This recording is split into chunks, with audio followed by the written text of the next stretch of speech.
Firman Allah yang menjadi perenungan kita bersama di pagi hari ini dari tim penata layanan Sinode GKI di Tanah Papua, terambil dari 1 Yohanes pasalnya yang kedua ayat 1 sampai dengan ayatnya yang ke-6. 1 Yohanes pasal 2 ayat 1 sampai dengan ayatnya yang ke-6. Mari kita berdoa. Tuhan Yesus, terpujilah namamu untuk selama-lamanya. Firman-Mu dari 1 Yohanes pasal 2 ayat 1 sampai dengan ayatnya yang ke-6 sudah terbuka di hadapan kami. Namun kami menyadari akan kelemahan dan keterbatasan kami dalam memahami dan menyelami akan rahasia-rahasia firman-Mu. Karena itu hamba berdoa, Roh-Mu yang kudus tolonglah kami, urapilah dan berkatilah kami dengan firman-Mu di pagi hari ini. Dalam nama Tuhan Yesus Kristus kami berdoa. Amin. Demikian sabdanya Kristus pengantara kita.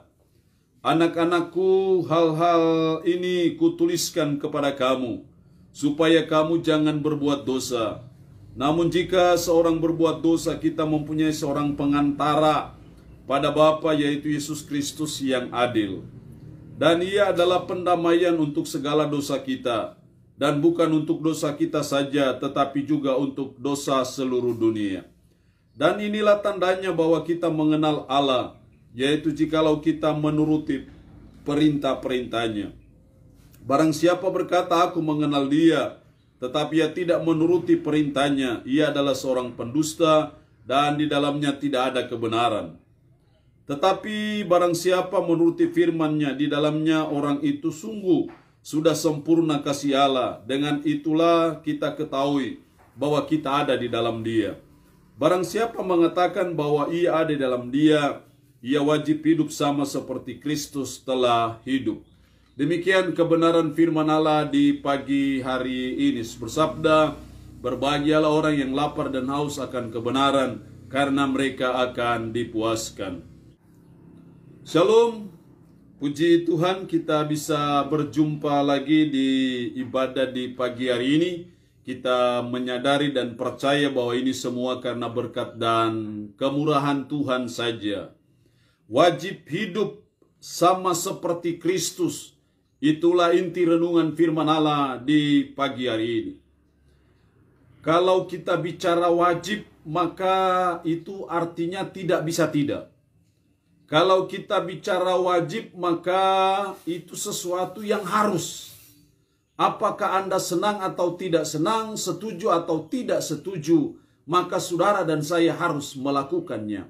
Wajib hidup sama seperti Kristus. Itulah kebenaran firman Allah di pagi hari ini, dan saya percaya itu menjadi kerinduan Tuhan, maunya Tuhan dalam hidup kita sebagai umat, supaya sebagai orang percaya bahwa kita wajib hidup sama seperti Kristus.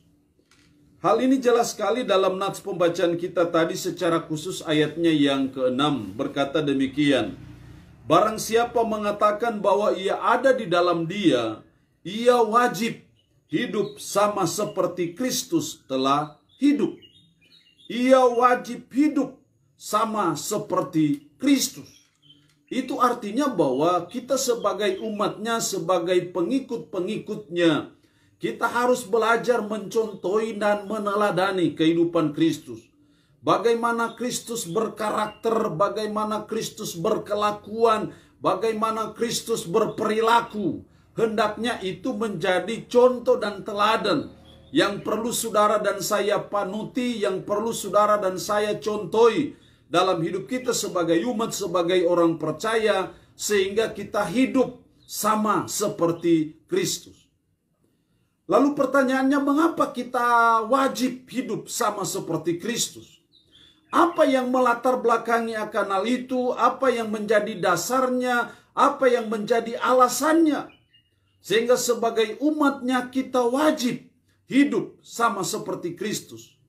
Dalam ayat ini setidaknya saya menemukan 3 alasan dasar kenapa kita tidak bisa tidak harus hidup sama seperti Kristus. Yang pertama dalam ayat 1 dan ayatnya yang kedua, anak-anakku, hal-hal ini kutuliskan kepada kamu, supaya kamu jangan berbuat dosa. Namun jika seorang berbuat dosa, kita mempunyai seorang pengantara pada Bapa, yaitu Yesus Kristus yang adil. Kita mempunyai pengantara pada Bapa, yaitu Yesus Kristus yang adil. Terus diperjelaskan lagi dalam ayat 2, dan ia adalah pendamaian untuk segala dosa kita. Dan bukan untuk dosa kita saja, tetapi juga untuk dosa seluruh dunia. Kristus adalah pendamaian untuk dosa kita. Di sini memberikan penjelasan, argumentasi dasar ataupun alasan. Kenapa kita wajib hidup sama seperti Kristus? Karena Kristus adalah pendamaian bagi dosa-dosa kita. Karena Kristus telah mati di Kalvari demi dan untuk menebus dosa saudara dan saya. Kalau kita pinjam istilah ataupun kata yang dipakai Paulus dalam kitab Roma, saudara dan saya adalah seteru Allah. Saudara dan saya adalah musuh Allah oleh karena dosa. Allah yang maha suci, maha kudus, sementara kita manusia berdosa, penuh dengan dosa sehingga kita seteru. Kita adalah musuh Allah. Tapi kita bersyukur bahwa Kristus mau jadi pengantara kita untuk merekonsiliasi hubungan antara Allah dan manusia. Dengan cara dia mati di Bukit Golgota, supaya kita yang percaya dan beriman kepada Allah, dosa kita disucikan dan dikuduskan. Pada waktu kita disucikan, maka disitulah terjadi rekonsiliasi hubungan antara Allah dan manusia. Kita yang tadinya musuh, akhirnya didamaikan dengan Allah. Ini yang namanya peace with God, damai dengan Allah. Nah, karena Kristus sudah mendamaikan kita, itulah menjadi dasar dan alasan kita wajib hidup sama seperti Kristus. Kalau saudara dan saya belum didamaikan dengan Allah, memang saudara dan saya tidak wajib hidup seperti Kristus. Tapi kalau saudara dan saya menyadari bahwa Kristus sudah mendamaikan saya, Kristus sudah menebus dosa saya dengan darah yang mahal di Bukit Golgota, maka saudara dan saya tidak bisa tidak wajib hidup sama seperti Kristus. Jadi mari sebagai umat, sebagai orang percaya, kita sadari bahwa karya Kristus di Bukit Golgota itu sesuatu yang sangat penting dalam membangun, menjembatani hubungan, merekonsiliasi hubungan antara Allah dengan manusia. Tanpa itu maka kita masih musuh Allah. Ingat bahwa dalam ayat 2 dia berkata, dan ia adalah pendamaian untuk segala dosa kita. Dan bukan untuk dosa kita saja, tetapi juga untuk dosa seluruh dunia. Jadi Kristus mati itu bukan untuk sekelompok orang tertentu. Kristus mati di Kalvari merekonsiliasi hubungan antara Allah dan manusia, itu berlaku untuk semua orang. Itu berlaku untuk semua manusia, apapun dia dan apapun agamanya. Karena proyek Allah itu tidak bisa hanya untuk sekelompok orang, hanya untuk bangsa tertentu, suku tertentu, tetapi itu untuk semua ciptaannya yang sudah jatuh dalam dosa. Jadi salib Kristus adalah satu-satunya cara merekonsiliasi hubungan antara Allah dengan manusia. Karena itulah dan atas dasar itulah kita wajib hidup sama seperti Kristus.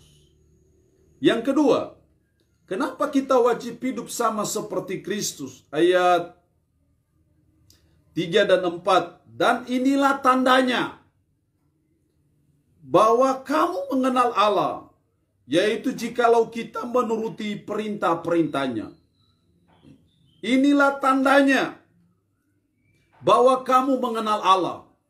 Setelah terjadi rekonsiliasi antara Allah dan manusia melalui salib Kristus, disitulah memungkinkan saudara dan saya mengalami pengenalan akan Allah. Disitulah saudara dan saya mengalami persekutuan yang akrab, yang indah dan harmonis dengan Allah yang maha suci dan maha kudus, karena saudara dan saya sudah disucikan dan dikuduskan oleh darah Kristus. Kita mulai mengenal Allah. Sudah ada persekutuan dengan Allah. Dan tanda kita mengenal Allah adalah kita menuruti perintah-perintahnya. Tanda kita mempunyai hubungan dengan Allah adalah kita mentaati perintah-perintahnya ataupun melakukan kehendak Allah. Disinilah yang menjadi dasar yang kedua kenapa kita wajib hidup sama seperti Kristus. Karena kita sudah mengenal Allah. Kita sudah mengenal Allah yang benar itu siapa. Kita sudah mengenal Allah Sang Pencipta kita itu yang mana sebenarnya. Yaitu Yesus Kristus itu sendiri. Karena kita sudah mengenal Allah, sudah punya persekutuan yang indah dan harmonis dengan Allah, maka itulah yang menjadi dasar kita wajib hidup sama seperti Kristus. Jadi sebagai umat, sebagai orang percaya, kita belajar. Kita wajib hidup sama seperti Kristus dengan cara kita menuruti perintah-perintahnya. Salah satu wujud nyata dari kita wajib hidup seperti Kristus adalah kita mentaati firman-Nya. Kita mentaati perintah-perintah Allah. Kita melakukan kehendak Allah. Itu adalah wujud kita hidup sama seperti Kristus. Dan karena kita sudah mengenal Kristus, maka kita wajib tunduk kepada hukum-hukum Tuhan, melakukannya dan mentaatinya dalam kehidupan kita sehari-hari. Dan itu implementasi konkret yang nyata dari wajib hidup sama seperti Kristus. Jadi alasan kedua kenapa kita wajib hidup sama seperti Kristus adalah karena kita sudah mengenal Allah. Dan wujud nyata kita mengenal Allah adalah kita melakukan perintah-perintah Allah. Barang siapa, ayat 4, barang siapa berkata aku mengenal dia, tetapi ia tidak menuruti perintahnya, ia adalah seorang pendusta, dan di dalamnya tidak ada kebenaran. Jadi kalau kita tidak menuruti perintah-perintah Allah, tidak mentaati akan kehendak Allah dalam hidup kita, maka itu mengindikasikan kita belum mengenal dia. Kalau kita belum mengenal dia, itu mengindikasikan bahwa saudara dan saya belum mengalami rekonsiliasi antara Allah dan manusia. Alasan yang ketiga kenapa kita wajib hidup sama seperti Kristus. Dalam ayat 5 dan 6. Tetapi barang siapa menuruti firman-Nya, di dalam orang itu sungguh sudah sempurna kasih Allah. Dengan itulah kita ketahui bahwa kita ada di dalam Dia. Ayat 6, barang siapa mengatakan bahwa ia ada di dalam Dia, ia wajib hidup sama seperti Kristus telah hidup. Barang siapa mengatakan bahwa ia ada di dalam Dia, yaitu di dalam Kristus, ia wajib hidup sama seperti Kristus.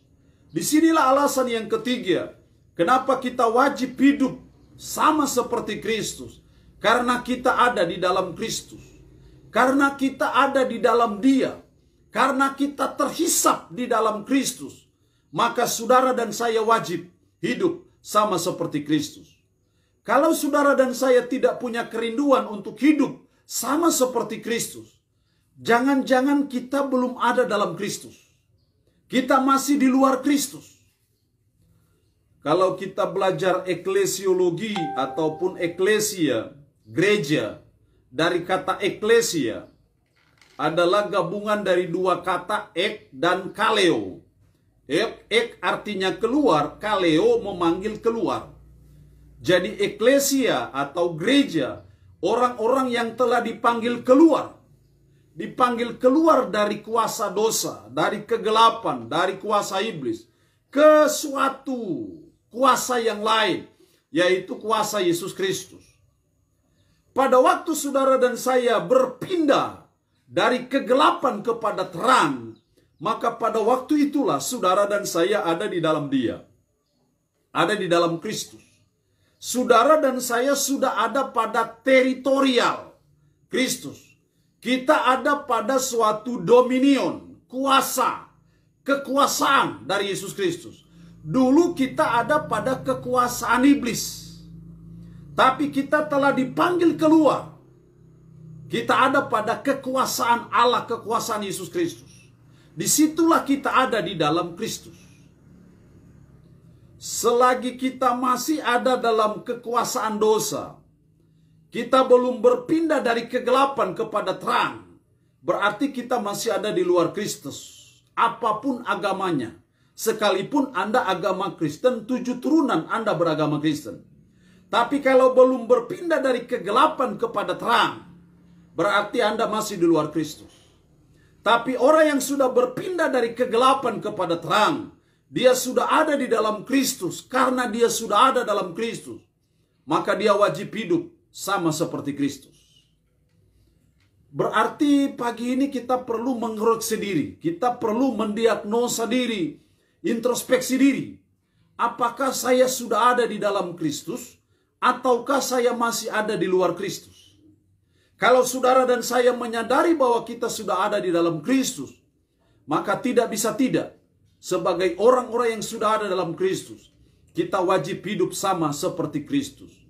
Makanya 2 Korintus 5 ayat 17 berkata, dan setiap orang yang ada dalam Kristus, ia adalah ciptaan baru. Yang lama sudah berlalu, sesungguhnya yang baru sudah datang.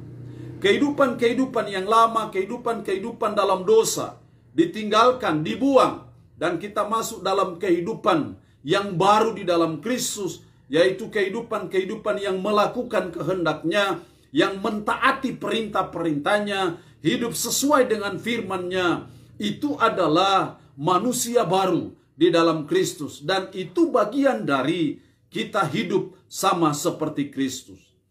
Inti firman Allah di pagi hari ini adalah wajib hidup sama seperti Kristus. Ada 3 alasan kenapa kita wajib hidup sama seperti Kristus. Karena Kristus adalah pendamaian bagi dosa-dosa kita. Karena kita sudah mengenal Allah atau mengenal Kristus. Dan yang ketiga, karena kita ada di dalam Kristus, maka kita wajib hidup sama seperti Kristus. Allah yang punya firman ini memberkati kita dengan firman-Nya di pagi hari ini. Amin.